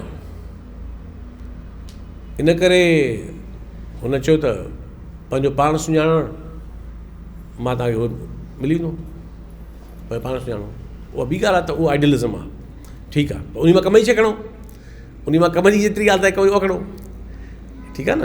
तव्हां उन जी एप्लीकेशन क्रिएटिव कयो, पर माण्हू जा पंध निकिड़ा। सो बहरहाल त सेल्फ वहम आहे ऐं मिरर स्टेज चइबो आहे हिनखे। सो इहे बहरहाल सभु शयूं आहिनि। ऐं हिकिड़ी थियरी जेका लिटरेचर ऐं लिंग्विस्टिक्स में घणी, छो त हीअ जेको सॼो जेको स्ट्रक्चरलिज़म ऐं पोस्ट, इहो लिसानियात ऐं फ़लसफ़े जे मेलाप मां शइ डेवलप थी। बेसिकली इहो फ़िलासफ़ी में स्कूली लिंग्विस्टिक्स जो, ऐं हेगल लिसानियात खे फ़लसफ़े जो मौज़ू बणाए छॾियो हो। हूअं क्लासिकली फ़िलासफ़ी जो मौज़ू न आहे लिसानियात, पर हेगल लिसानियात खे बि जीअं घणनि शयुनि खे खणी आयो त ईअं हुन लिसानियात खे बि फ़लसफ़े में आंदो। हाणे त वरी नॉम चॉम्स्की जो ताज़ो मां दिलचस्प जी हिकिड़ी शइ पढ़ी त उहे चवनि था त मैथमेटिकल लिंग्विस्टिक्स जेका चॉम्स्की जी जेका लिंग्विस्टिक्स आहे उनजो नालो ॾियनि था मैथमेटिकल लिंग्विस्टिक्स। सो मां कोशिशि पे कई त मां चॉम्स्की खे पढ़ां त उहो छा थो चवे पोस्ट मॉडर्निज़म जे बारे में, ऐं बहरहाल उन में मां इहा शइ पढ़ी त हुन चयो मैथमेटिकल आहे। मां उनखे ॾिसंदुसि त मतिलबु छा आहे हुनजो, भई इहो टर्म मां उते पढ़ियो त हीअ मैथमेटिकल लिंग्विस्टिक्स छा आहे, ज़ाहिर सम्झणी पवंदी। त ईअं त हीअ जीअं त लिंग्विस्टिक थ्योरी हुई उतां डेवलप थी, पोइ त इन करे हीअ जेका रोलान बार्थ जी जेका हिकिड़ी थ्योरी आहे, मशहूरु हिकिड़ो हुनजो कैची सेंटेंस आहे, ऑथर इज़ डेड। नीट्शे ऐलान कयो हो गॉड इज़ डेड। पंहिंजी स्ट्रीम ऑफ कॉन्शियसनेस में उन अहिड़ियूं शयूं लिखियूं, ऐं ज़रतश चयो उन में लिखियईं त गॉड इज़ डेड जो मतिलबु इहो न हो त को ख़ुदा को ज़िंदा वजूद मरी वियो। गॉड इज़ डेड जो मतिलबु हो त गॉड हैज़ बिकम ऑब्सोलीट, माना हाणे तव्हांजी जेका रियल ज़िंदगी आहे उन सां उन जो वास्तो कोन्हे ॾिनो। तव्हांजो वजूद वधीक बुनियादी आहे ऐं तव्हांजो वजूदी बहरान वधीक बुनियादी आहे, इन करे हू तव्हांजे कम जो हिकिड़ो आहे, उनजा ख़्यालु हुआ। पोइ वरी माण्हुनि हुलायो त जीअं त ईअं चयो इनखे चरियो थियो बाद में, उहो उनजा पंहिंजा मसइला बीमारी माण्हुनि वरी मज़हबी माण्हू हुलायो त ॾिठो। ऐं किथे अयाज़ साहब अहिड़ी ॻाल्हि लिखी आहे, अयाज़ साहब आख़िरी ज़माने लिखी करे आहे त नीट्शे जेको आहे उहो अलाह जे ख़ुदा जे बारे में चई वियो त गॉड इज़ डेड, ऐं नतीजे में 10 साल चरियो जी गिट में कोन्ह थो। इहो अयाज़ साहब लिखियो आहे, ॿियनि बि लिखियो आहे। जो बहरहाल ऑथर इज़ डेड जो मतिलबु इहो न आहे त को ऑथर, उनजो मतिलबु आहे त ऑथर जॾहिं का शइ लिखी छॾे थो त मतन जेको हुनजो आहे, टेक्स्ट जेको हुनजो आहे, उहो ऑथर जी मिल्कियत न आहे। जंहिं घड़ी हुन उहो मतन लिखी छॾियो, उहो मतन हुन खां ख़ारिज में हलियो वियो। अंदरि हुयुसि त हुनजो पंहिंजो लिखी छॾियईं त हाणे उहो पढ़ंदड़ जी मिल्कियत आहे। इन करे पढ़ंदड़ उन जी पंहिंजी मानवियत कढंदो, यानी पढ़ंदड़ जो बि मतन ते ओतिरो ई राइट आहे, ऐं उहो ऑथर जेको आहे उहो इरलेवेंट थी थो वञे।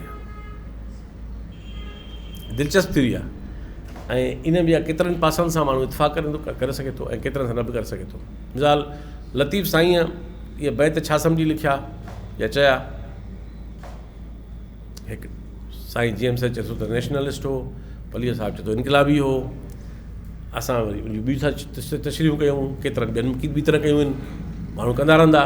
मज़हबी चवंदा त तामन मोहम्मद कारणी निरतो मञानी, उहो मज़हबी हो मुकमल तरह। हा, सारी राति सुभाणे जागी जिन यादि कयो। हाणे मतन त उहो ई आहे, पर उहो मतन हाणे शाह लतीफ़ जी उन ते उहो त लिखी हलियो वियो या चई हलियो वियो। हाणे हर को खे पंहिंजी थो माना ॾिए, छो त बार्स जी थ्योरी आहे त टेक्स्ट लिविंग फॉर्म में आहे, ऑथर उन खां रिलेवेंट थी वियो। हाणे उहो जीअं जीअं पढ़ंदड़ ॾे वञे थो उहो पंहिंजी माना तब्दील कंदो वञे थो। इन करे मतन जी का फिक्स्ड माना न आहे, मतन लिविंग आहे ऐं मतन ते अख़्तियार आहे पढ़ंदड़ जो। माना पढ़ंदड़ खे वधीक उन अथॉरिटी ॾिनी आहे बनस्बत। पर प्रॉब्लम इहो आहे त इन जो हिकिड़ो पासो ठीकु थियो इहो, पर ॿिया पासा अची ॾिसूं, ऑथर खे एतिरो रिलेवेंट करे छॾिबो त माना पोइ अदीब जो समाज में किरदार बि न हुजे, बसि तव्हां लिखी छॾियो काफ़ी आहे। हाणे तव्हां वरी कहिड़ियूं भॻतूं शुरू कयूं त तहरीकूं हलायो, फलाणियूं कयो, हीअ कयो, बीठा हुजो, मिसिंग पर्सन आज़ादु कयो, हीअ कयो, हू कयो, समाज में फ़िक्र आज़ादी खपे। तव्हांजो कमु लिखी जंज छुटी था कयो, हाणे मतन उनजो कमु आहे। त तव्हां ॾिसंदव त इहा एॾी सिंपल न आहे। ऑथर खे एॾो इररिलेवेंट करे छॾणु समाज मां, जो हाणे फ़क़ति टेक्स्ट आहे जेको हुनजो रिलेवेंट आहे, हुनजो पंहिंजो वजूद ग़ैर आम आहे। त इहो अगेन वरी उन इनफ़रादियत पसंदी ऐं इंतिशार ॾांहुं वठी थो वञे, जंहिंमें को बि कुलियत जो ऑर्डर न हुजे। तव्हांजे उनजे रूट में वेंदव, मां अचां थो त कंक्लूजन्स कहिड़ा आहिनि ॾाढा दिलचस्प आहिनि. इहे किथे लिखियल न आहिनि ईअं प्रॉपर फॉर्म में. उहे कंक्लूजन्स मां उन मां ओवरऑल ड्रॉ कया आहिनि सवलो करण लाइ. ऐं लिखियल बि आहिनि केतिरे आहिनि मुख़्तलिफ़ शकिलुनि में. सो हाणे जेकॾहिं तव्हां इन सॼी शयुनि खे मिलायूं त पोस्ट मॉडर्निज़म जो सभ खां वॾो हमिलो इंसानी अकुल जे एजेंसी ते आहे. अकुल माने अकुल सां वॾी सिस्टम पियो हले. कॾहिं अकुल बीहे थो, कॾहिं अकुल खे चैलेंज थो कयो वञे. अकुल वॾे जुठा अकुल सां उन वॾो मसइलो आहे. त हाणे पोस्ट मॉडर्निज़म जेको आहे उहो इन करे उनजो वॾो हमिलो इहो आहे त अकुल तव्हांजे ज़िंदगीअ जो बुनियादी अंसर न आहे ऐं न उहो तव्हांजे हयातुनि खे शेप करे थो, न उहो तव्हांजो बुनियादी मुहरिक आहे. इन करे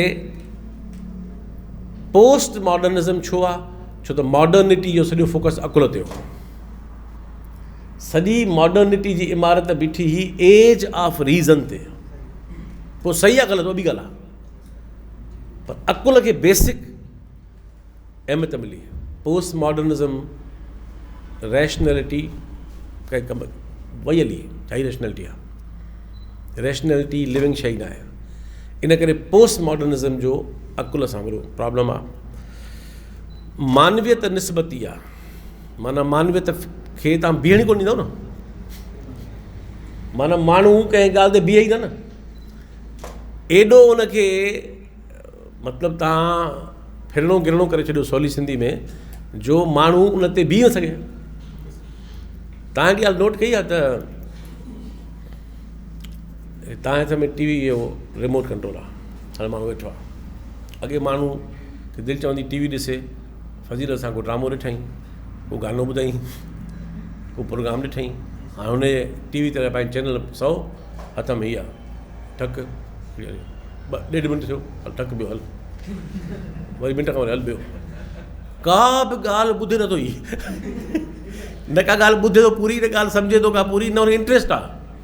ऐं हुनखे दिलचस्पी बि न आहे हिन ॻाल्हि सां त मां कंहिं ॻाल्हि ते बीहां न मिंट.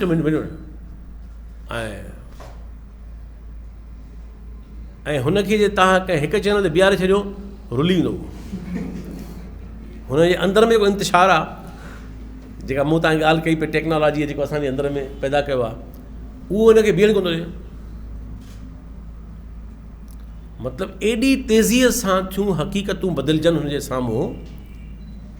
तव्हां नोट कयो आहे त इश्तिहार छा था कनि? तव्हां इश्तिहार चढ़ाए थो कोन्हे जो तव्हांजे मथां तव्हांखे ॾेखारण ख़र्चु था कनि माण्हू. दिल है तो मांगे और तव्हां सम्झो आहे त इहो तव्हांजे लाइ उन्हनि रूल ठाहियो आहे. इहो तव्हां असांखे शेप था कनि. अच्छा, वेव्स नाम ई काफ़ी आहे, पुछण जी ज़रूरत कहिड़ी आहे? तय थियल ॻाल्हि आहे न त उहा त ज़बरदस्त हूंदी. ॿुधण जी ज़रूरत ई न आहे, माना पुछण जी ज़रूरत न आहे न, उहो तय थियल आहे, कंपनी तय करे छॾियो आहे. नाम ई काफ़ी आहे बाबा, छुटी ॻाल्हि, वधीक जांच कहिड़ी कबी. नंढा हूंदा हुआसीं ॿार, असां टीवी हलंदो, सुबह बिना का, शाम बिना का, सेहत का, पैगाम बिना का. उहो अफ़शान नानी थी वई आहे, मूंखे यादि आहे, यादि आहे जेका ईंदी पाण नंढी. इश्तिहार ईअं थो दिमाग़ में सुराख कढी वेही रहे अंदरि में. इंश्योरेंस कंपनी वॾा उस्ताद आहिनि. हाणे इहा अफ़शा ईंदी, नंढी छोकिरी हूंदी, उहा पाण नानी थी वई. हाणे ऐं ख़ुदा मेरे अबू सलामत रहे. हाणे छोकिरी प्यार सां पंहिंजे पीउ सां प्यारी ईंदी, प्यारी छोकिरी पई प्यारे. हा हा, ऐं ख़ुदा मेरे अबू न माना सलामत रहे. हाणे धीउ जो प्यार पीउ सां एॾो प्यार, प्यारी ॿार करिणो छा आहे? इंश्योरेंस वठणी आहे. हुनखे कपाइणी उहा आहे हुनखे. अच्छा, सिगरेट पोलो, माना माण्हू जा जिगर साड़े छॾे. वरी पोलो सिगरेट इश्तिहार कहिड़ो आहे? चढ़ियो केटू ते. पोलो पीओ रुली वेंदो, पर इश्तिहार जी कंपनी छा ॾेखारींदी त बाबा पोलो पीअंदे न त तूं केटू सर कंदे. त इहे नंढियूं ॻाल्हियूं न आहिनि. इहे तव्हां ॾिसो पिया त इहे कीअं थियूं असांजी शेप कनि. कोल्ड ड्रिंक मतिलबु अॼु खां 40 साल पहिरीं कॾहिं कॾहिं माण्हू को पीअंदो हो, हाणे मानी सां गॾु कोल्ड ड्रिंक आहे छा बकवास थी वई तबाही आहे माण्हू जी। पर उहो तव्हां ॾिसंदव त इहे तव्हांखे इश्तिहारनि जी कंपनी आहे न, इश्तिहार को हिकिड़ो बि इश्तिहार हिकु इमेज 10 सेकंड बि नथो बीहारे। तव्हां नोट कई ॻाल्हि आहे, एॾा तकिड़ा इमेज चेंज थींदा जो तव्हां कंहिं हिकु इमेज ते स्टे नथा करे सघो, हिकु इमेज सां तव्हां कॉरेस्पॉन्ड नथा करे सघो, हिकु इमेज खे इंटरनलाइज़ नथा करे सघो, एॾी तकड़ी आहे। ऐं पोइ ज़ाहिर आहे जॾहिं उहो ज़िंदगी सॼी हुन जी हाइपर रियलिटी में आहे, सॼी ज़िंदगी एॾी फास्ट आहे, अच्छा आख़िर में हुनखे फूड बि फास्ट खपे। जॾहिं माण्हू फज़ीलत सां खाईंदो हो पंहिंजी, हाणे जिते वञो अटो नथो मिले, उहो मैदो आहे, खाधो फास्ट फूड आहे, माना सुकून सां वेही न खाओ, पिया हलो पिया चबाड़े खाओ, बसि फास्ट फूड आहे न, माण्हू हलनि पिया। ऐं मां त हैरान थींदो आहियां, रोमा बि ईअं कंदी आहे, मां त ॿाहिरि मुल्क वेंदा आहियूं, यूरोप में या किथे अमेरिका, माण्हू तेज़ सां पिया हलंदा आहिनि, पिया कॉफ़ी पीअंदा आहिनि, इहो पियो था कीअं था, मां त हैरान थींदो आहियां, हलंदे कीअं था पियो था, मूंखे त गाॾी बि वारिजी पवंदी आहे। मतिलबु हर शइ त इहा तव्हां नोट कई आहे त इहा जेका सॼी सिचुएशन आहे, इहा असांजे अंदरि में पीस थी पैदा करे या असां में इंतिशार पैदा थी करे। तव्हां ॾिसंदव त पसो पेश उहा असांजे अंदरि में हिकिड़ो अहिड़ो इंतिशार पैदा थी करे जो असां कंहिं न ॻाल्हि ते था बीहूं, न शइ ते था बीहूं, न असां इंटरनलाइज़ था कयूं, ऐं उहा वजूदी बहरान माण्हूअ जो पैदा थी करे। सो बहरहाल मानवियत निस्बती आहे, तारीख़ पंहिंजो पाण अॻिते वञी तव्हांजो हिकिड़ो मथियो सूर आहे। पोस्ट मॉडर्निज़म जो पसो पेश मतिलबु आहे त तव्हां तारीख़ में इंटरवेंशन करणु बंदि कयो,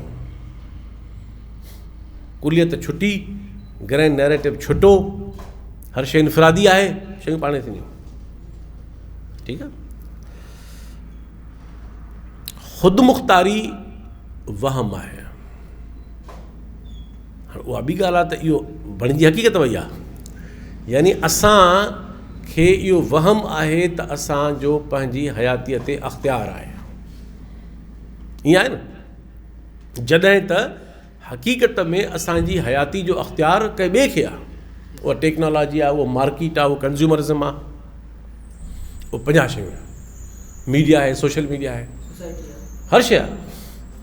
पर सोसाइटी त वरी बि रियलिटी आहे न, मां त हाइपर रियलिटी ॻाल्हि थो कयां न, तव्हां सोसाइटी में त घटि था रहो न, सोसाइटी जे तव्हांजो हिसाबु लॻायो त 24 कलाकनि मां घणा कलाक तव्हां समाज में था रहो, बाक़ी त तव्हां कंहिं ॿी जॻह बि था रहो न, उहा तव्हांजी असांजी शेप थी करे। सो बहरहाल नज़रिया इररिलेवेंट थी चुका आहिनि, पोस्ट मॉडर्निज़म, मरकज़ियत ख़तमु थियणु खपे ऐं थी चुकी आहे। रियासत जी मरकज़ियत बि न हूंदी, न हुजे, समाज में बि न हुजे, फ़िक्र जी बि न हुजे, माना त वरी ॻाल्हि उहा ई इंडिविजुअलिटी, हर को पंहिंजो ख़ुदि मुख़्तार पाण ॼाणे, मरकज़ियत न हुजे। हर क़िस्म जे पावर जी नफ़ी, उहा ॿी ॻाल्हि आहे त इहो चवंदे ख़ुदि टेक्नोलॉजी ख़ुदि पावर आहे, मार्केट में ख़ुदि पावर आहे, कैपिटल में ख़ुदि पावर आहे, पर पोस्ट मॉडर्निज़म जो इहो क्लेम आहे त दरअसल पावर जी, हाणे पावर जी इररिलेवेंट आहे पावर, ओके। आलमगीरियत हाणे हिकिड़े पासे ग्लोबलाइज़ेशन आहे, पर वरी पोस्ट मॉडर्निस्ट जॾहिं ईंदो तव्हां कॉन्क्रीट शयुनि ते चवंदा हर शइ मकानी आहे, हर शइ लोकलाइज़्ड आहे, हल बि लोकलाइज़्ड आहिनि, मसाला बि लोकलाइज़्ड आहिनि, हर शइ लोकलाइज़्ड आहे, इहो हुन रिफ्लेक्शन आहे। मारूज़ियत जीअं त मॉडर्निटी जो बेस हो, ऑब्जेक्टिविटी, छो त अकुल जो मतिलबु इहो, पर पोस्ट मॉडर्न जो ज़ोर छा ते आहे, उहो मौज़ूइयत ते आहे, दाख़िलियत ते आहे, सब्जेक्टिविटी ते आहे। इन करे तव्हां ॾिसंदव त पोस्ट मॉडर्निस्ट लिटरेचर जेको आहे, जेके मुतासिरीनी रुझान खां आहिनि, उहे गॾियल इज्तिमाही मसइला, इज्तिमाही शयूं, ग्रैंड नैरेटिव, कुलियत, फ़िक्र, नज़रिया, समाजनि जा मौज़ू, निजात समाज, इंतिशार, अनारकी, वेगाणप, अकेलाई, अकेले माण्हू जा मामला सभु, त तव्हांखे घणे भाङे नज़र ईंदो त जेको लिटरेचर खे हिन इन्फ्लुएंस कयो आहे। मां हिते पहुचां थो। सो क़दुरनि जी नफ़ी, छाजा वर्चूस, छाजा आदर्श, छाजा आदर्श तव्हांजी लाइफ आहे। तव्हां ॾिसो जेको माण्हू नियो लिबरल ऑर्डर में कमु करे थो, चए थो 5 ॾींहं कमायो, 2 ॾींहं मज़ा वठो। छा आहे त चकर में पइजी आयो तव्हां, समाज खे बदिलाइजे, ईअं कजे, हू कजे, हारी मज़दूर फलाणा मामला ही हू सभु तव्हांजे मथियां सूरनि जा पाण ई वेंदा। हर शइ इनफ़रादियत में अचे, इन करे क़दुरनि जी नफ़ी आहे। ऐं मूं तव्हांखे चयो त हिस्ट्री जे अंदरि इंटरवेंशन खे उहो डिस्करेज था कनि या ग़लति सम्झनि था। ऐं हिकिड़ी ॾाढी दिलचस्प ॻाल्हि आहे जेका मां तव्हां सां हिते ज़रूरु करणु चाहींदुसि। घणियूं ॻाल्हियूं आहिनि, पर हिकिड़ी ॻाल्हि तमामु दिलचस्प आहे। उहा इहा आहे त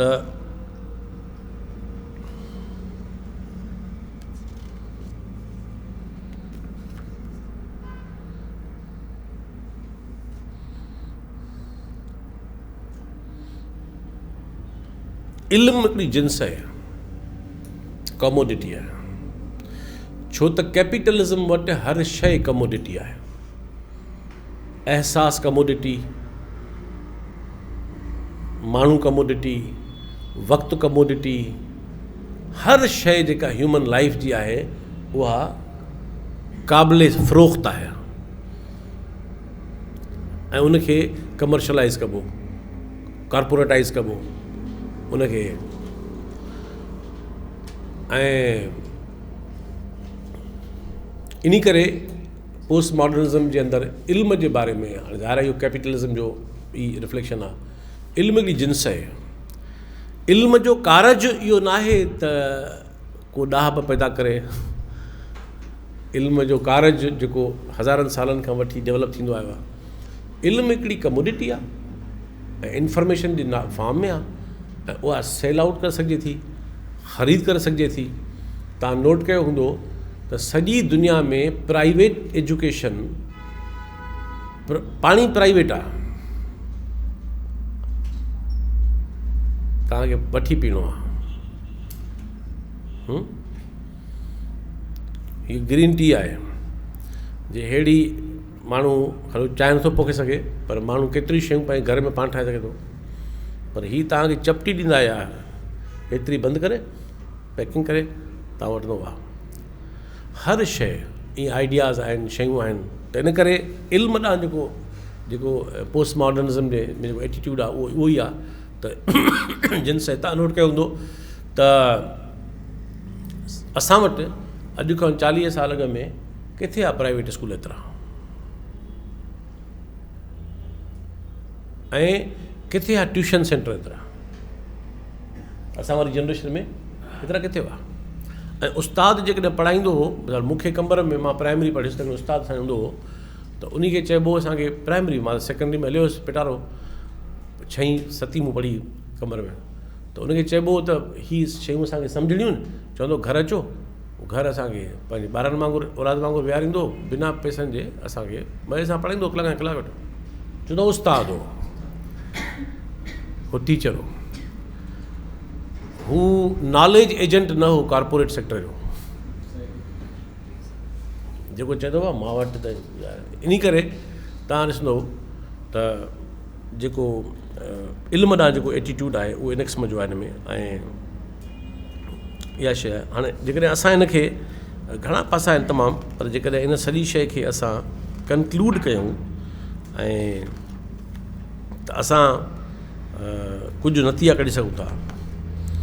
ऐं उहे नतीजा कहिड़ा आहिनि जेका मां सवेर बि कढी चुको आहियां त फ़िक्र ऐं नज़रियनि जो ग़ैर अहम हुजणु, इल्म खे जिन्स सम्झणु, इंसानी पेश क़दमिन खे ग़ैर अहम सम्झणु, तारीख़ खे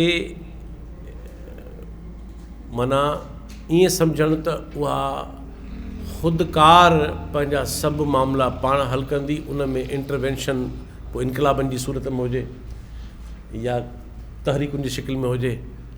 इन करे पोस्ट मॉडर्निज़म तहरीकुनि खे नथो एतिरो उन में डिस्करेजिंग रवैयो आहे, वर्चूज़ न हुजनि, शयूं न हुजनि। ऐं पर कुझु सुवाल आहिनि जेके जिन ते पोस्ट मॉडर्निज़म ज़ाहिर ख़ामोश आहे। मिसाल पोस्ट मॉडर्निज़म जे सॼे डिस्कोर्स में तव्हां ॾिसंदव त रियासत जो सुवालु एतिरो डिस्कशन न आहे। रियासत ओके, ईअं तव्हां सरमाए ऐं पुरे जो सुवालु बेसिक शइ आहे, एतिरो न आहे। साम्राज्यत जो सुवालु न आहे उन में। वजूदी बहरान इंसान जो माना पोस्ट मॉडर्निज़म इंसान खे वजूदी बहरान खे डिस्क्राइब करे उनखे हल बि इहो ई थो ॾे। माण्हूअ जे वजूदी बहरान खे डिस्क्राइब करे, थ्योराइज़ करे, पोइ हल बि इहो ई अथई त तूं मतिलबु न इहो ई आहे। चए ईअं कोन थो, पर मतिलबु न इहो ई आहे। ऐं जेके हाणे हिन में हिकिड़ो ॿ पासा ॿिया खणूं त इहे जॾहिं इहे पोस्ट मॉडर्निस्ट क्लेम उथिया, छो चयो वियो त इहो ख़तमु पई थिए, त उहो जॾहिं स्पेशली 2 जंगियूं लॻियूं वॾियूं, first world war, second world war, त उनखे ईअं सम्झो वियो त पोइ इंसानी अकुल कहिड़ो कमु कयो बाक़ी। तव्हां हेॾो पंहिंजी पर में थी रहियो, मॉडर्निटी आंदी, अकुल जो दौरु आंदो, तव्हां कयो त इहो ई आहे। हाणे चवनि था उहो माहौलियाती तबाही, बजाए जो चवनि त इहो सरमाएदारी जो बहरान आहे, बजाए जो इहो चयो वञे त इहो सरमाएदारी जो क्राइसिस आहे। हीउ सॼो जेको दुनिया में पैदा कयल आहे इहो कैपिटलिज़म जो क्राइसिस आहे, पर चयो इहो वेंदो त इहो मॉडर्निटी जो क्राइसिस आहे। इन करे सॼी शइ खे ऐं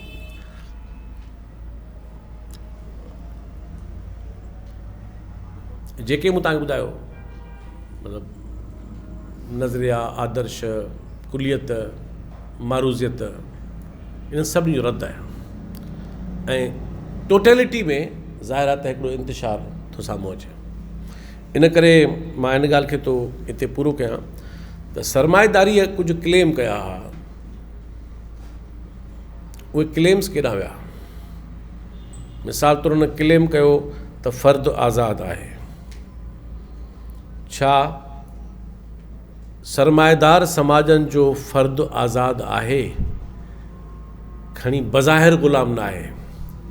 सूरतूं मटिजी वियूं आहिनि, शिकिलियूं मटिजी वियूं आहिनि, हुनखे रूल ऑफ लॉ तहत हिकिड़ो हासिलु आहे प्रोटेक्शन। पर छा हुनजी इंसानी आज़ादी जो सुवालु फ़क़ति रूल ऑफ लॉ जो सुवालु आहे? त हू जंहिं सिचुएशन में आहे उहा सिचुएशन त उनखे ग़ुलाम रखे वेठी आहे।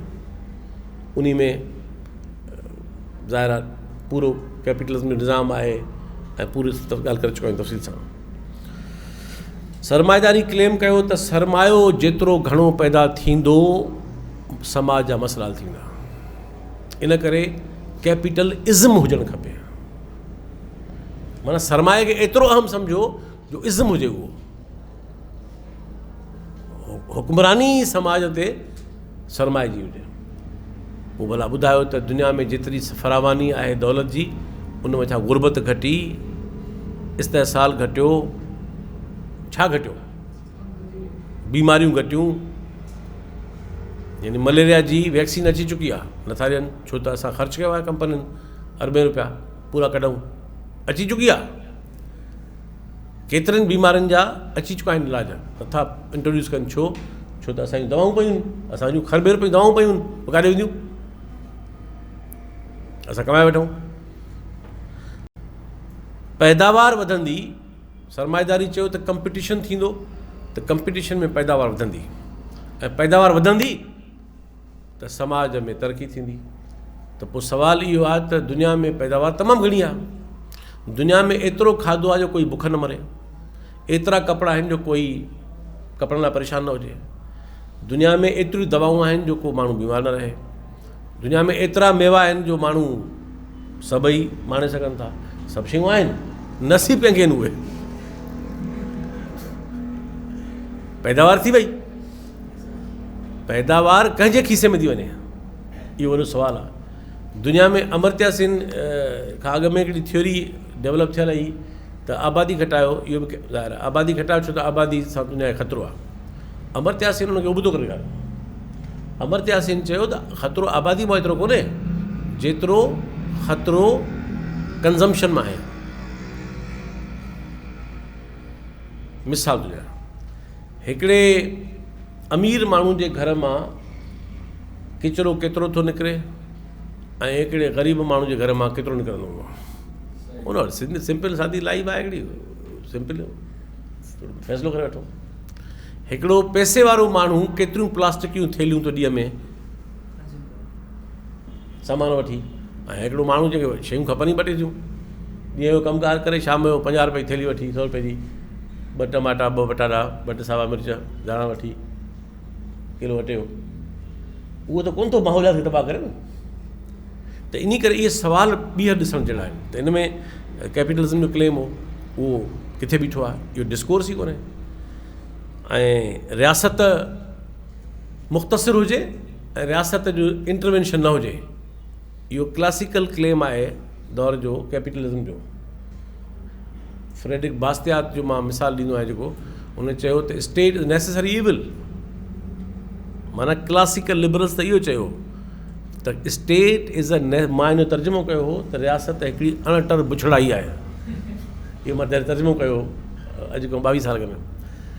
त पोइ सुवालु इहो आहे त एॾी जो बुछड़ाई त पोइ तव्हां चुमड़िया पिया आहियो, कैपिटलिज़म रियासत खे त कोन रिलेवेंट कयो आहे, चयो त तव्हां इहो ओके, इहो सुवालु गुम आहे। ऐं त केतिरा सुवाल आहिनि जेके कैपिटलिज़म जा क्लेम हुआ, पर जीअं त पोस्ट मॉडर्निज़म, त इन करे उहे सुवाल उन अंदाज़ सां डिस्कोर्स मां ग़ाइबु आहिनि। ऐं इन करे हिन ॻाल्हि खे हिते था पूरो कयूं त कुलियत ख़तमु नाहे थी, उहा ज़िंदा आहे, उहा ज़रूरी आहे।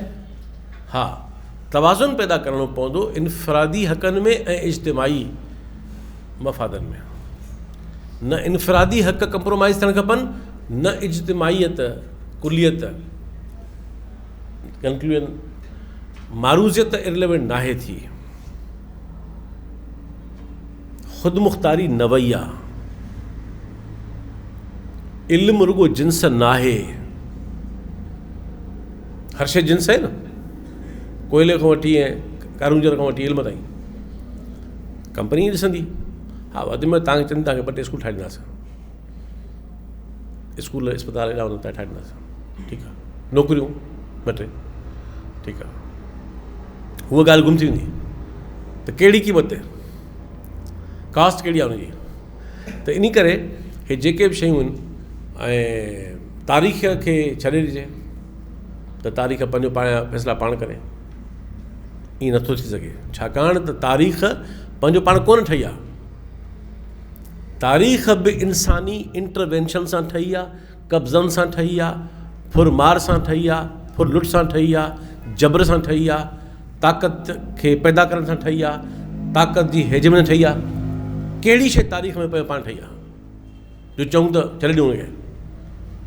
इन करे चवनि था इनकलाब बाबा, पुराणे ज़माने जी ॻाल्हि छॾियो बाबा, छा जा इनकलाब आहे, समाज बदिलाइण, ॿाहिरि जो समाज खे छायो समाज, वञी पंहिंजो कमु कर, वञी हर शइ पंहिंजी वञी कर, हर शइ पंहिंजी कर, इहा इंतिशार। त इन करे इहे सभई जेके सुवाल आहिनि, इहे तमामु वॾा सुवाल आहिनि। त हाणे हिन ॻाल्हि खे पूरो था करे डिस्कस कयूं त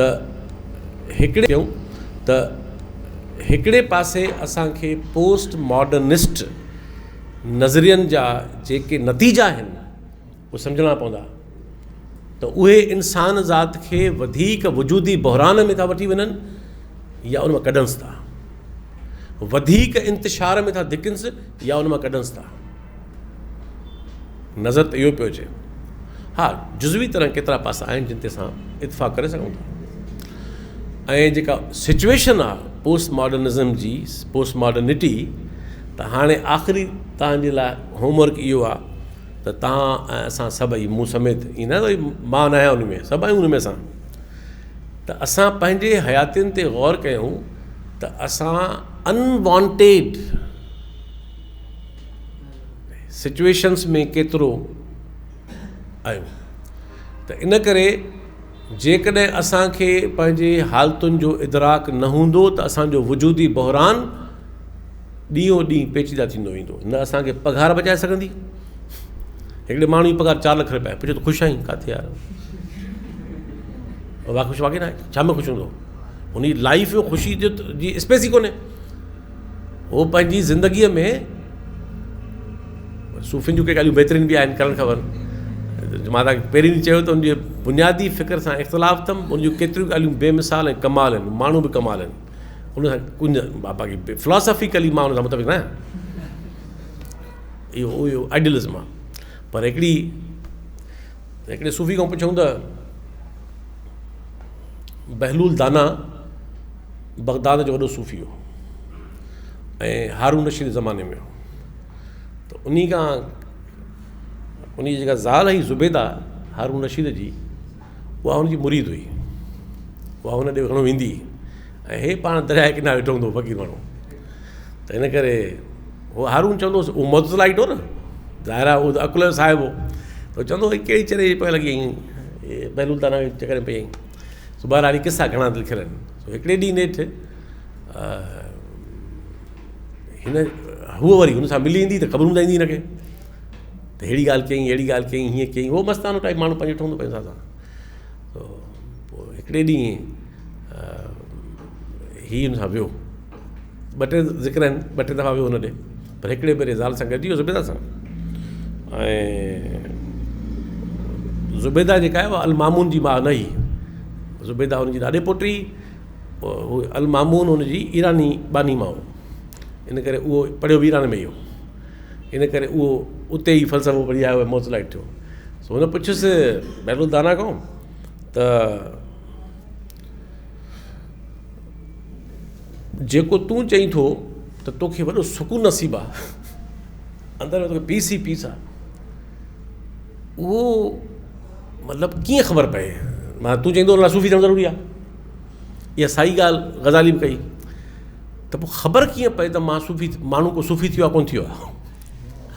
आख़िर को आहे, को मीटर आहे, को छा आहे मापक, भई छा ख़बर पवंदी? ख़बर कीअं पवंदी? जवाबु ॿुधियो, जवाबु ॾाढो दिलचस्पु आहे, कमाल आहे। छो त मां इहो ॻाल्हि चई चुको आहियां त उन जूं ॻाल्हियूं बुनियादी फ़लसफ़े खे छॾे करे बाक़ी कमाल अथनि। त बहलूल दाना हुनखे चयो, ॾिसी हारून रशीद खे चई, जॾहिं सोन ऐं वारी तुंहिंजे लाइ हिकु जहिड़ा थी वञनि त पोइ तूं सूफ़ी थीं। माना तुंहिंजे लाइ सोन जी क़ीमत बि ओड़ी हुजे, अहमियत ओड़ी जेका तुंहिंजे वारी जी आहे। तोखां वारी जी मुठ छॾाइजी वञे तो अफ़सोस कोन थींदो, तो ॾुख कोन थींदो, वारी आहे वॾी आहे। ऐं तोखां सोन छॾाइजी वञे त बि तो ते को फ़र्क़ु न पवे, छो त तुंहिंजे लाइ उहो मिटी ऐं वांगुरु वारी आहे। हुन चयो असां ॻाल्हि घड़ी आहे, भली जान चलाए, पर ॻाल्हि कहिड़ी कमाल जी आहे। त ईअं त कोन थो माण्हू, इहे माण्हू त सुवालु इहो आहे त हीअ जेको अॼोके दौर जो जेको माण्हू आहे, जेको सम्झो वेठो आहे त हीअ जेके कॉर्पोरेट जेके ज़रूरतूं, फॉल्स नीड्स पैदा कयूं आहिनि, इहे सभु पूरियूं करण सां हयाती मुंहिंजी कमाल थी वेंदी।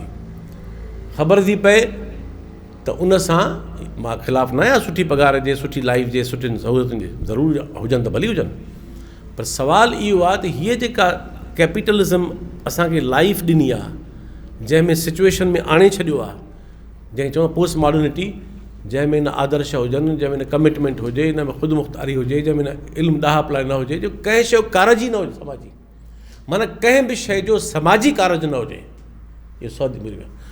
त पोइ सुवालु इहो आहे त अहिड़ी हयातीअ में माण्हू जेकॾहिं पीस थो ॻोल्हे अंदरि जो, लतीफ़ साईं जो सिट रहे त कैफ़ धारा कोए जिए कोन जहान में। त हीअ जेका हणणा वारी लाइफ आहे, ऐं इहो ई सबबु आहे जो तव्हां ॾिसो पिया त अॼोके दौर में मजमूई तरह माण्हू जेको आहे उहो वॾे इंतिशार में रहे थो। त इन खे सम्झणो पवंदो ऐं इन मां मुकमल बचणु मुमकिन आहे ज़ाहिर आहे, छो त असां उन दौर में अची विया आहियूं, पर उन खे मैनेज करणु त मुमकिन आहे न। भला तरजीहूं तय करणु त मुमकिन आहिनि न, पर इहो सभु तॾहिं थींदो जॾहिं असांखे उन सूरत हाल जो इदराक हूंदो। ऐं इन ॻाल्हि खे हिते पूरो था कयूं।